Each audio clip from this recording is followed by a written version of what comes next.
Good evening. My name is Julian Holbrooks, and today is Tuesday, November 12th, 2019. Tonight I'll be giving my informational speech based on the life and the academic success of Dr. Elizabeth Blackwell. Elizabeth Blackwell was born in 1821 to Hannah Lane and to Samuel Blackwell. Dr. Blackwell was born in Bristol, England, but relocated to the United States when she was 11 years old. While in primary school, Elizabeth enjoyed history and metaphysics, but hated anything to do with the human body.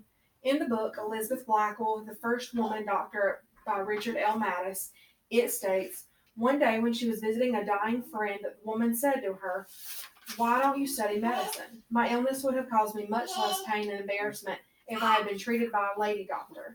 Elizabeth balked at the idea. "I hated everything connected with the body," she wrote later. "I could not bear the sight of a medical book." After school, she decided to pursue her career. She chose teaching as it was considered a suitable choice for women in that time era. Dr. Blackwell confessed in her book, Pioneer Work in Opening the Medical Professional to Women, published in 1895, that the friend of hers that came down ill and wanted a female doctor is what made her go into medicine.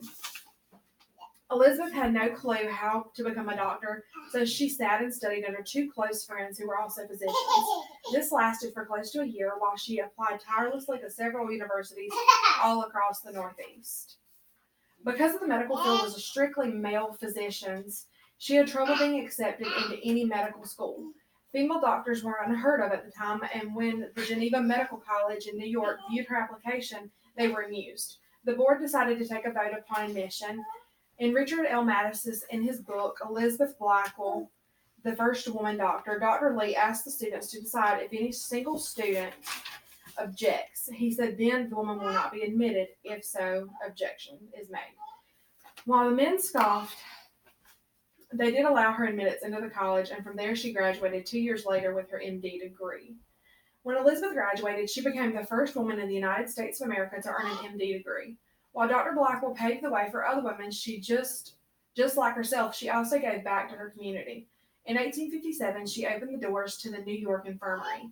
This helped aid women who were turned down for other internships and then helped to expand their knowledge as physicians. Once leaving New York, she returned to Europe and practiced at La Maternité in Paris.